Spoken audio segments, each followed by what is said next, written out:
One rut is too deep to fill, too wide to bridge. The Israeli car is its first victim.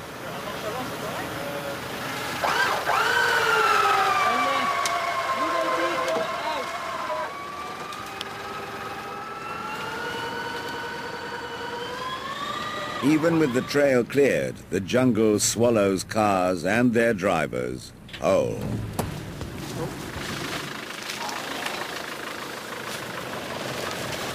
Every lesson in four-wheel driving, every hour spent training for Camel Trophy, finally pays off. The teams are being pushed to their limits, the discoveries to theirs. The odds for getting through are looking good. This is true Camel Trophy stuff, absolutely. We've had a really tough day today, doing quite a lot of driving through really tight mountain tracks. At first the going was pretty easy, just very delicate driving, very soft-touch driving. We've come through a path now that apparently was used by the conquistadors a couple of 100 years ago or something like this, and it hasn't been used since. So through erosion and trees falling down and just the natural process, this track has been absolute hell today. We've cleared it as best we can. It's still a very testing track for the vehicles coming through. A lot of vehicles have been damaged, but it's really gratifying work. It's really getting stuck into it, and it's a lot of fun. It really is a lot of fun.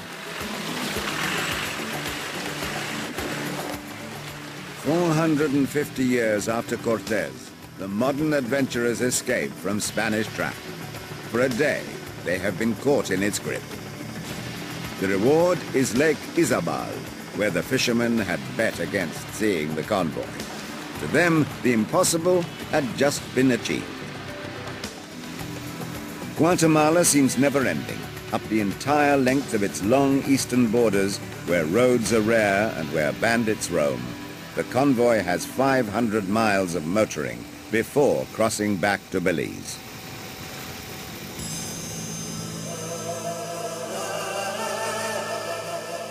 On their own again for 2 days, the teams make a break for Belize. The road north takes the teams back into the Petén. Deep in the jungle, just into Belize, the tracks turn to mire.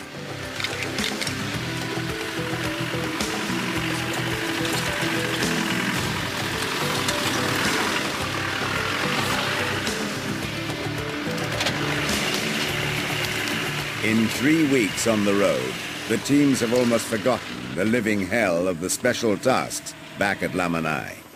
The highs and the lows of life on the road erase the memories of the competition. In a task not unlike one at Lamanai, the Germans get to bend a few more panels on their Land Rover Discovery. The race at the top of the leaderboard is now between the South Africans, the Greeks, the Poles, and the Camel Trophy newcomers, the Czech Republic. All overs and Antonich, the tasks continue.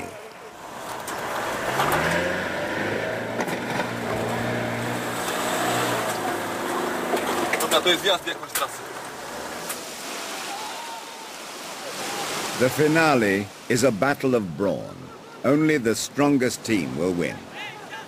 For the 4 countries still in with a chance of clinching the Special Task Award, being on the winning side is crucial. As chance would have it, 2 are on one team and 2 on the other. The first group have no trouble heaving their Discovery over the rapids. The others are caught on a rock. Victory is floating away.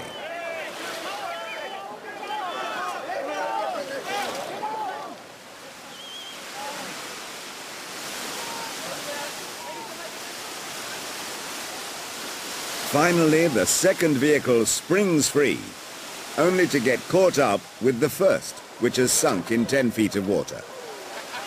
In an extraordinary show of team spirit, all the teams join together to free the first car. It looks like a fish tank and now weighs over 4 tons. Every man and woman is needed to shift it.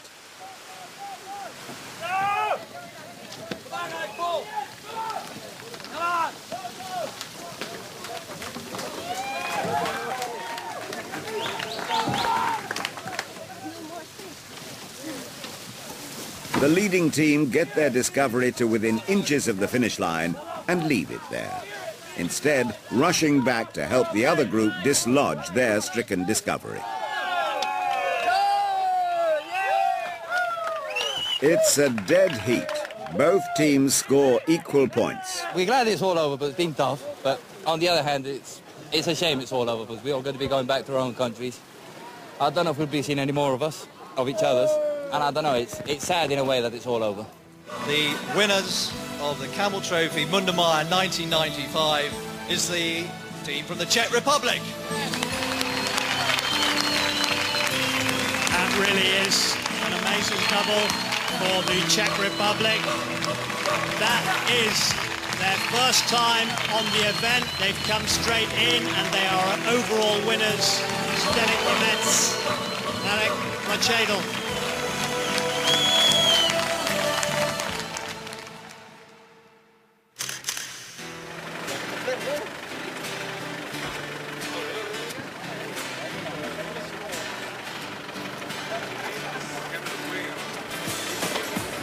Dawn broke on the morning of April the 1st, 1996.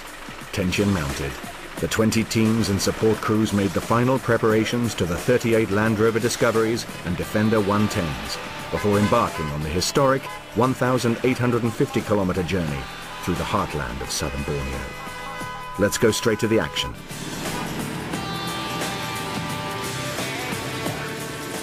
"80 kilometers northwest of Balikpapan, the teams begin the first of the special tasks.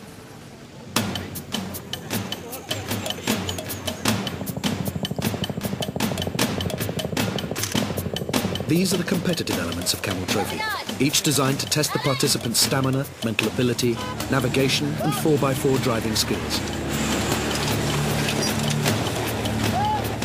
Yeah, I think you've got to relax a bit, and you know, it's good to win the competition, but you need the vehicle for the next 3 weeks. There's no point crashing on day one. The only thing we've broken is the exhaust, so I'm very pleased that there's no other serious damage. Obviously, it's not a good idea to punish the car, but you know, when you get into a task, it suddenly goes out the window that you want to do well. Hard work, mud and lack of sleep were to become their everyday routine. Gradually, they began to control the progress of the convoy as they headed deeper into the forests.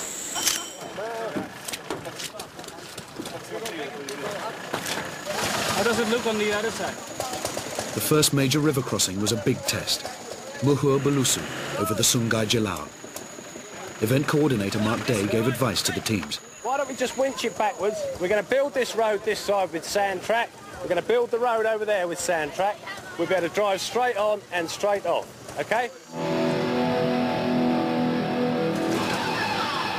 At first, they struggled to work as a cohesive unit. But eventually, working into the night using a local pontoon, the teams managed to get 38 vehicles across the swollen river in 12 hours.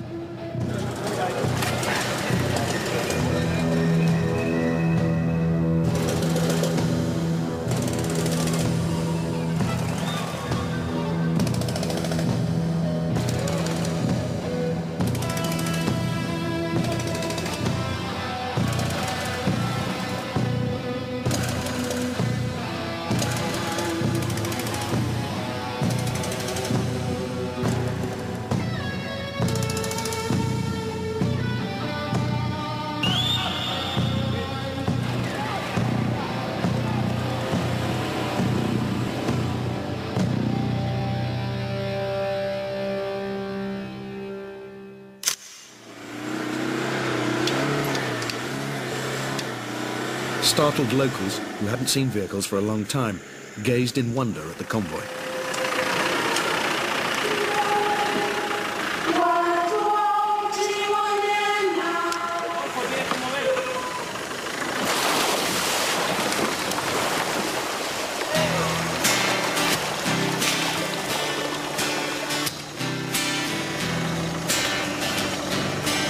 That's quite a jump, huh? Not bad, eh?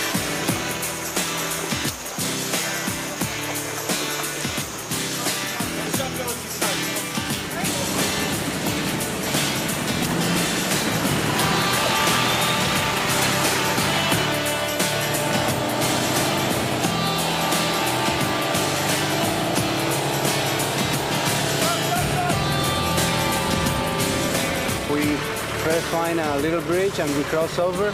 but we try to go through the water, but the water, this little lake is getting bigger and bigger and bigger, and there is a big hole over there, and all the cars are getting the nose underneath. So it's going to be, we will take very long to go through here.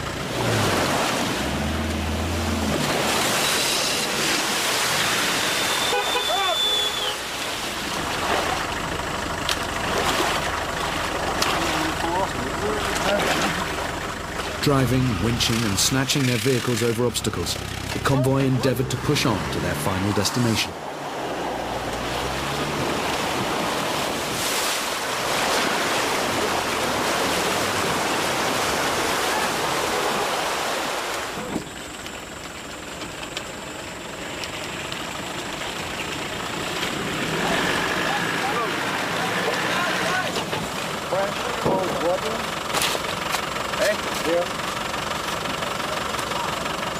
How's it going?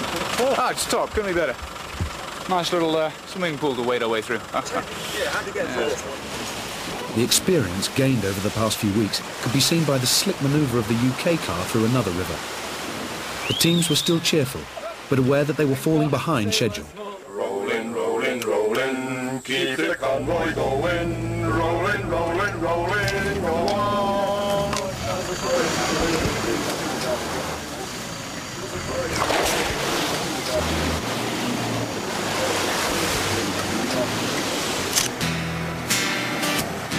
The convoy overcame the last few mud holes, washouts and flooded rivers before the track improved and they began their final push towards Pontianak.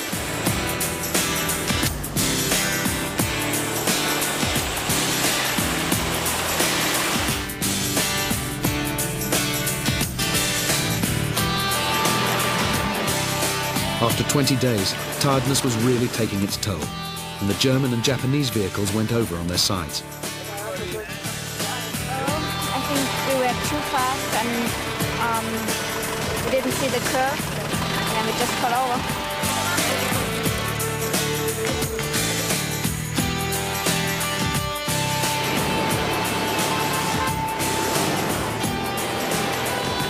The red clay tracks were lined by thousands of cheering children.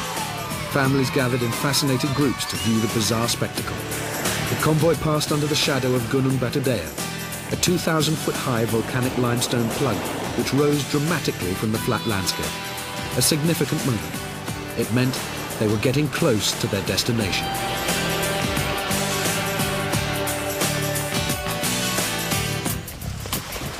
The teams arrived at Pantai Gosong, just north of Pontianak, unbelievably only 24 hours behind schedule. The final set of special tasks, which included vehicle maneuverability, teamwork and physical fitness, ended with a spectacular group canoeing task, which signalled the end of Camel Trophy Kalimantan 1996.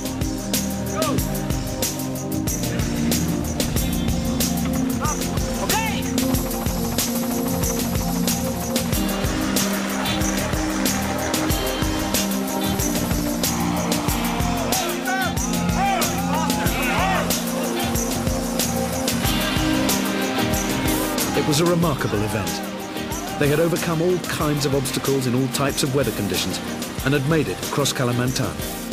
They started as 20 teams and finished as one. It was an adventure they would never forget. Winners of the Special Task Award, the team from Russia.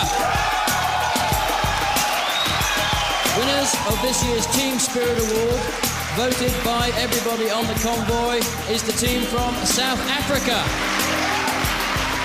And the winners of the new Land Rover Award for driving in special tasks and the overall winners of Camel Trophy 1996, the team from Greece.